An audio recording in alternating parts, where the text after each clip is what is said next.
How are you all doing? Just thinking about socialism today. What do we actually know about it? I thought about it. I think I'd call this the three steps. Step one, you meet somebody, meet some guy in a pub.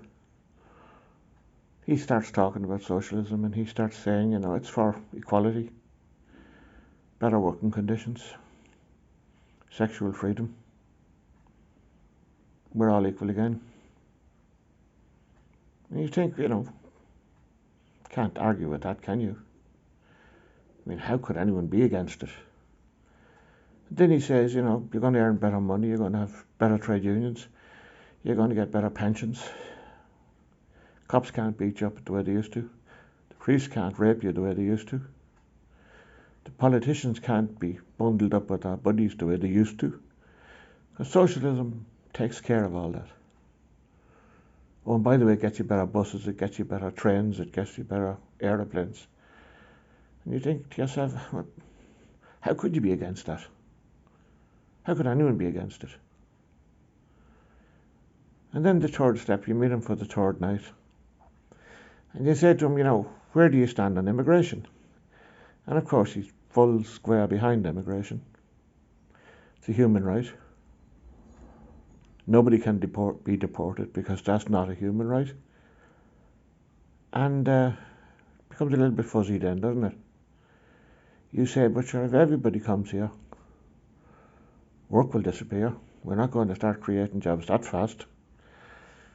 Housing will be harder to find, particularly cheap housing. And our own poor will be put into conflict with people who they should never ever be in conflict with. But of course, none of that's going to happen. And then you ask them, how are you going to pay for it all? How are you going to pay for better buses or better cars or better heating systems for your home? Are you going to put up taxes? No, socialism doesn't put up taxes. But he does tell you they're going to take it from the rich. And when you say to him, well, hang on a minute, would you like to have your possessions taken off you? For instance, if you live in a council house and your children is gone, would you like someone coming to your door saying, hang on a minute, you don't need that big house anymore. We're going to take it from you. We're going to give it to people who needs it. And you're going to be sent to a smaller house. It's not nice, is it, to have your stuff taken off you? But of course, it's the rich he's talking about. So you're going to rob people. You're going to keep your borders open. And when you ask them then, do you believe in the nation state? Do you believe in the state? He'll tell you no. No socialists believe in the nation state. They are guided by Karl Marx's old dream that the nation state must be made to wither away. To wither away. And if you like your nation state, if you like natives, if you like the protections that borders brought you, probably the only protections working people ever had, socialism becomes a bit offy, doesn't it? A bit iffy around the corners. But suppose the nation state does wither away in Ireland and England and Scotland and Wales. You're still going to need a government. Someone's going to have to pay the bus drivers. Someone's going to have to clean up the rubbish. Someone's going to have to make decisions about policing your rock concerts. So you see, it's not that easy, because the people who will take all of these jobs that once belonged to the nation state, they'll be socialists. You're still going to have a government, but you're going to have a government of socialists only.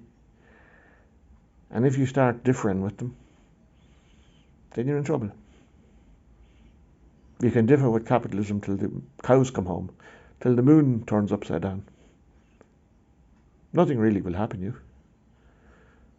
But if you start differing with socialists who have just created this socialist republic, it won't be so easy. That man in the pub has the ideas of all socialists. His way or the highway. And that's when it all starts to look different. So people, I'm saying, go down those 3 steps.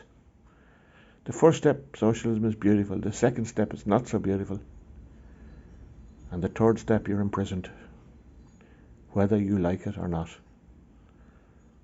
Bye bye.